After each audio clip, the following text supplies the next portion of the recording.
नमस्कार दोस्तों, स्वागत है आपका संवाद पर। मैं हूं चेतना शर्मा आपके साथ। और आज का सबसे बड़ा सवाल, उपराष्ट्रपति जगदीप धनखड़ के इस्तीफे के बाद कांग्रेस लगातार हमलावर है। अशोक गहलोत ने तकरीबन आरोप लगा दिया है कि इस्तीफे के बाद उपराष्ट्रपति गायब हो गए हैं। तो क्या ये कांग्रेस की राजनीति है या असली चिंता है?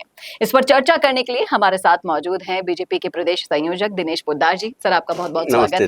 नमस्कार। तो सर, ये जो उपराष्ट्रपति पर बार बार गहलोत जी का बयान आ रहा है, उनका कहना है कि इस्तीफे के बाद वो कहीं दिखाई नहीं दे रहे हैं और ये पूरे देश की चिंता का विषय वो बनाना चाहते हैं। आप इस विषय को किस तरीके से देखते हैं? देखिए चेतना जी, कांग्रेस पार्टी की हमेशा ये आदत रही है कि बिना सबूत के, बिना तथ्यों के सिर्फ अफवाह पर राजनीति करती है।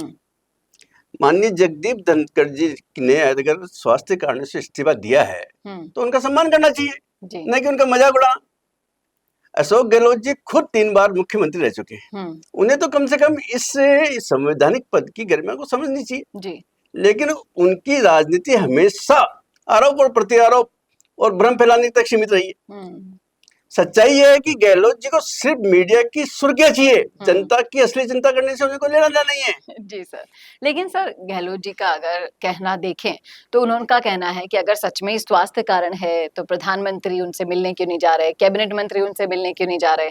इस पर आप क्या कहेंगे, क्योंकि वो इस मसले को बहुत ज्यादा गर्मा गर्मी से देख रहे हैं। देखिए, यही तो कांग्रेस की दोगली राजनीति होती है। क्या हर बीमारी या निजी कारणों को कैमरे के सामने दिखाना जरूरी होगा? क्या प्रधानमंत्री या गृह मंत्री का हर किसी से मिलने जाना ही प्रमाण है इसका? सच्चाई यह है कि गहलोत जी इस संवेदनशील मुद्दे पर भी अपनी ओछी राजनीति से बाज नहीं आ रहे हैं और राजस्थान की जनता को गुमराह करने की कोशिश कर रहे हैं, क्योंकि उन्होंने अपने कार्यकाल में हमेशा जनता के लिए कुछ किया ही नहीं। अब मुद्दों से ध्यान हटाने के लिए उपराष्ट्रपति जैसे गरिमा पर बैठे हैं, उनको निशाना बना रहे हैं। ये कांग्रेस की सबसे निचले स्तर की राजनीति है। जी सर, लेकिन आपको नहीं लगता कि कांग्रेस इस मुद्दे को खास तौर पर अगर राजस्थान की राजनीति के साथ जोड़ते हुए देखें तो उसे अपने लिए एक हथियार बनाना चाहती है, क्योंकि मुद्दा तो उनके पास कोई और बचा ही नहीं है शायद उठाने के लिए। बिल्कुल सही है, आप कह रहे हैं कांग्रेस के पास अब कोई मुद्दा बचा ही नहीं है। गहलोत जी जानते हैं कि राजस्थान में उनकी पकड़ बहुत कमजोर हो चुकी है। जनता ने उन्हें बिल्कुल नकार दिया है। अब वे राष्ट्रीय स्तर का मुद्दा उठाकर जो स्थानीय राजनीति है उसमें अपनी सहानुभूति बटोरने के लिए कोशिश कर रहे हैं। लेकिन जनता सब समझती है। उपराष्ट्रपति जी का सम्मान करने के बजाय कांग्रेस उन्हें अपनी राजनीति का मोहरा बना रही है। ये बिल्कुल शर्मनाक है। जी सर, लेकिन सर गहलोत जी का कहना ये भी है कि पूरा देश चिंतित है कि पूर्व उपराष्ट्रपति जी गए तो गए कहाँ? क्या आपको लगता है कि जनता वाकई चिंतित है या फिर सिर्फ एक कांग्रेस का बना बनाया नैरेटिव है? जनता चिंतित नहीं, बल्कि जनता कांग्रेस की यह नौटंकी देखकर बिल्कुल गुस्से में है। लोग पूछ रहे हैं, गहलोत जी आपने 5 साल जो सत्ता में रहकर क्या किया? क्या बेरोजगारी, भ्रष्टाचार और अपराध चरम पर रहे और अब आपको जनता की चिंता दिख रही है, उनकी याद सता रही है।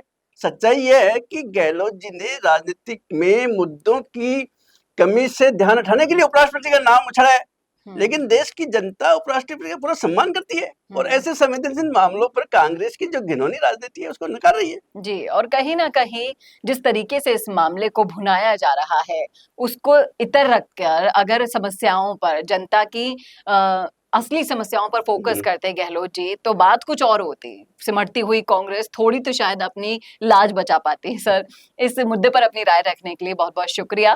क्या सोचते हैं आप कि क्या कांग्रेस के इतने बुरे दिन आ गए हैं कि उनके पास अब मुद्दे भुनाने के लिए भी नहीं बचे हैं? बताइएगा जरूर कमेंट करके कमेंट बॉक्स में। और ऐसे ही वीडियोस के लिए देखते रहिए संवाद भारत के लिए। नमस्कार।